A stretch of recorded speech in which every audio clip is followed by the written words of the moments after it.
আজকে আপনারা জানেন যে ডিবি উত্তরের একটি বড় সাফল্য নিয়ে আমরা প্রেস রিলিজের আয়োজন করেছি। তো আমি বিস্তারিত এখন বলছি।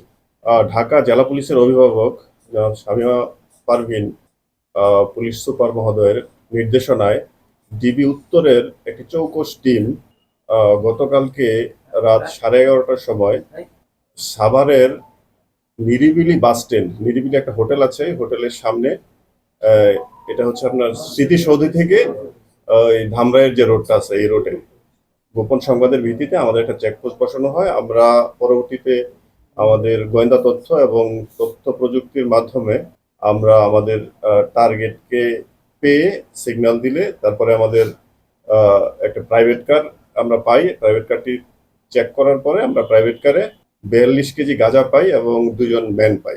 তো আহ, যে মাদক ব্যবসায়ী দুজন, একজন হচ্ছে মাসুম, পিতা মুক্তার হোসেন, মাতা পারুল, শিবপুর, তিতাস কুমিল্লা। আরেকজন শোয়েব শেখ, পিতা জামাল শেখ, মাতা লিপি বেগম, উথুলি, জীবননগর, চুয়াডাঙ্গা।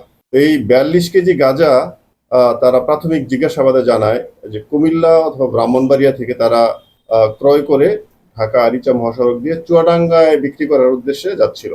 তো তাদের নিকট থেকে সর্বমোট 42 কেজি গাঁজা পাওয়া যায়, যেটার অবৈধ আনুমানিক বাজার মূল্য 12,60,000 টাকা, এবং একটি সাদা রঙের প্রাইভেট কার যার নাম্বার ঢাকা মেট্রো গ 25 সিরিয়ালের 5498, এটা জব্দ করা হয়। বর্ণিত যে আসামি আছে, যারা যে দুইজন আমরা গ্রেপ্তার করেছি, তার মধ্যে একজনের নামে একটি ছিনতাই মামলা আছে।